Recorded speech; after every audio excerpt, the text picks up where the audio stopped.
What does it mean to be alive? What does it mean to have a spiritual awakening?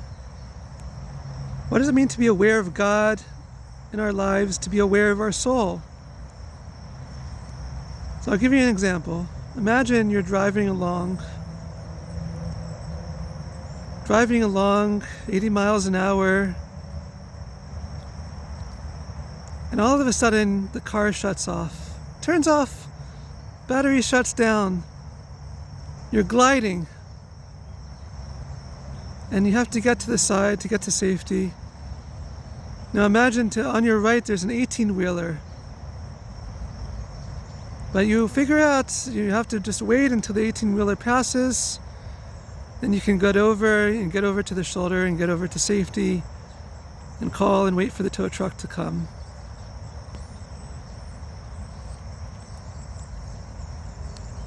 So that's a moment where we feel like we were saved, something that's miraculous. But what really happened here? God is always present in our lives.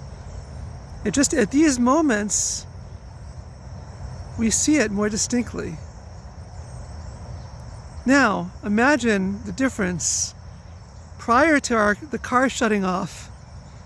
Imagine the difference between listening to some Bible class, some holy class, listening to some holy music, or not.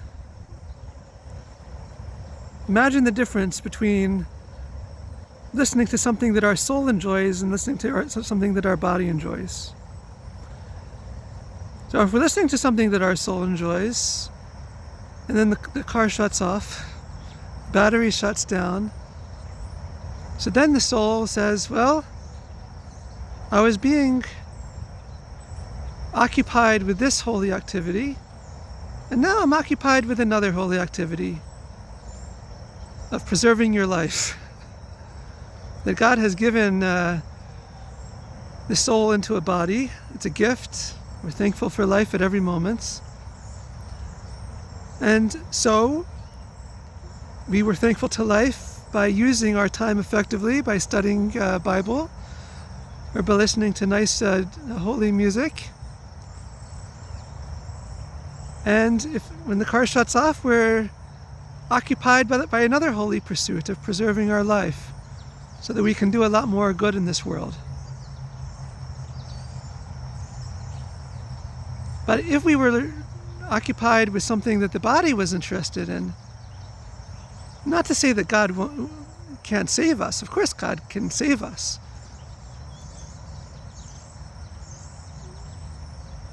But there's that moment where we're startled out of our slumber.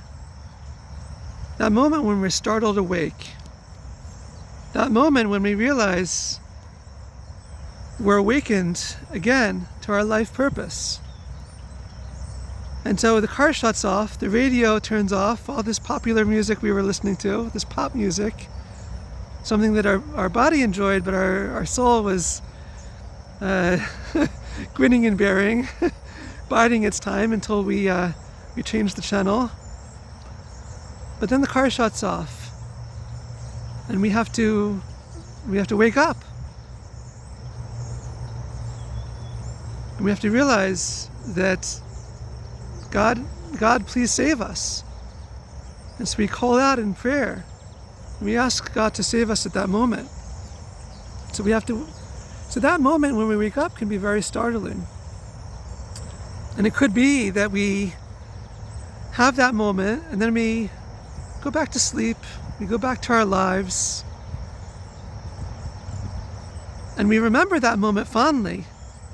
We believe in God, for sure we believe in God, but then we carry on about our lives and go back to our routine, thankful for God having saved us from that harrowing moment when our car turned off and the battery shut down. But then we go about our daily activities yet again. So what happened here? So a spiritual awakening is something that is at every moment of our lives. That all aspects of creation Every detail of creation is being orchestrated by God at every moment. It's not just when we see it. It's not just at those moments where we realize, hey, God really did save me. My car was gliding and I was able to get to safety. But it's at every moment of our life. Why don't we want to see it that way? Why do we want to go back to our pop music and our movies and our everyday kind of experience? Is because it's overwhelming.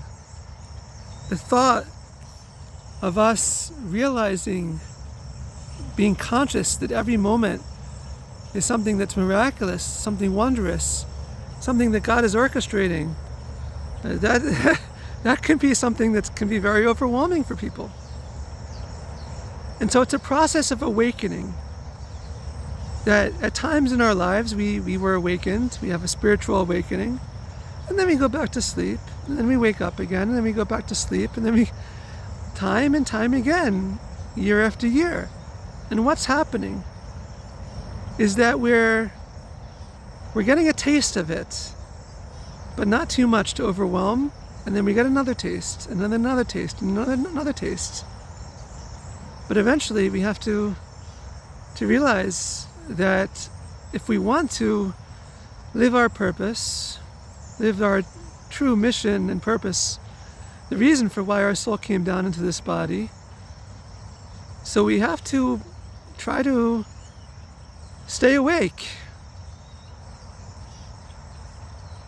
and realize that this is what God wants from us, and it's not overwhelming, it's not too much. It's okay. We can do this. And the thought of it being overwhelming, imagine that you're in nature and you see like just wondrous experience. You see beautiful waterfall, you see beautiful ponds, all these wonderful, beautiful creatures and birds and all types of exotic animals. Or imagine, call it your happy place, the most wondrous natural experience that you can imagine.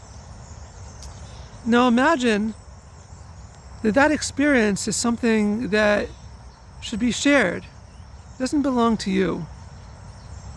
It's something that you would love for other people to share that experience.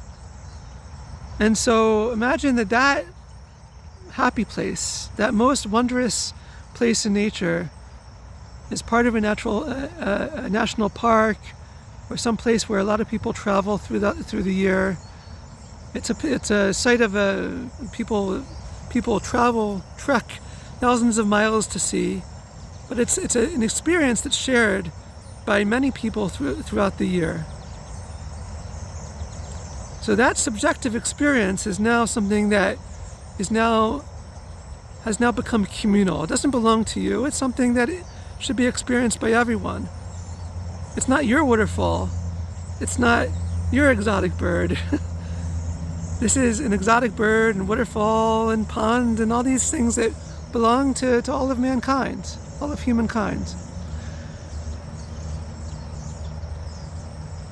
Now imagine at first you were overwhelmed by the beauty, breathtaking beauty of this experience, of this waterfall. But then you realize that this doesn't belong to you, this belongs to everyone. So now it's manageable, because then it becomes about how do you sustain this? How do you preserve this land, this natural beauty for other people to partake of? And so too with spiritual experiences. It's not about us. It's not about the fact that we were saved. It's about our life's calling. It's about sharing. It's about our shared experience with others. It's about a communal awakening. It's the fact that we're all waking up, just in our own way. And we all are struggling to stay awake, and we fall asleep, and we are awake again, and we fall asleep. We're all going through that experience. It's called the redemptive process. And it's not easy. It's not easy to face reality head on, but to know that it's all through the compassion and kindness of God. It's not, at first it's overwhelming. First it's do we really want this? Do we really want to stay awake? Yes, I'm thankful. I'm thankful for God saving me. And when the battery shuts off, God forbid, I definitely am very thankful to God for helping to steer the car to safety. But what about the next day and the next week and the next month? What do I do with that? So it's a process. And this process is called, by the founder of the Hasidic movements, the realization of both divine providence and equanimity. At first we realize that God is orchestrating everything and it's overwhelming, that everything is purposeful, from the falling of a leaf to the singing of a bird. But then we're strangely just, once we become awake to all of reality, we are just living with it, with that reality. We're not overwhelmed by that reality anymore, because we realize that it's something that should be shared by everyone. That everyone should be living in that reality. It's the fact that we want to share that reality with others. So that waterfall, that exotic bird, that most breathtaking sight of nature, it doesn't belong to me. So too, to realize that God is orchestrating nature, every detail of nature, down to the minutest. It's also not about me. It's about something that we all share, that experience that we're all awake to. And so how can you become equanimous? It's a big word. How can you become equanimous when you realize that the world is so wondrous and so amazing and so breathtaking and so overwhelming? Is that you realize that this is going to require more of you. What's being required is that now that you have awakened, you have to gently help the person to the left and right of you to see it, to see that reality as you see it. It's going to require a lot. It's uncomfortable. Every time you make sense of something, you see the correspondences and things, you see how everything is connected. You're spiritually awakened, but it's going to require you to actually get out there and show that to others and explain that to others in a way that they can relate to it and understand it and not be overwhelmed by it, and incorporate that as part of their daily life. And this was kind of the idea that the Baal Shem Tov had, the founder of the Hasidic movement, behind the teachings of the Hasidic movement, is that it's going to take a lot of learning in order to know how to integrate an awakened state of living conscious and living awakened and living aligned with God. It's going to take a lot of study, a lot of practice, a lot of meditation, and a lot of time in order to know how to do it. And over that process of awakening, a person may fall asleep dozens, if not hundreds of times along the way. But then they get up again, they wake up, and they try again. That's the main thing, is to be on the journey. And to realize that we're all going towards the destination together of living and realizing that we're seeking this awakened state, all of us together. It's just that I have my experience, I have my life story, and you have your life story. But we're all together on this journey together. So hopefully in future videos we'll explain how to make this transition from fiction to fact, from being asleep to being awake, to being awake to all of reality around us. For instance, I just realized in the background there's a path, and it's like a little bit of a winding path, and you have trees all around. It's kind of like life, huh? At a winding path, and we have to make our way around that path. Alright, till next time, stay awake everyone. We can do this.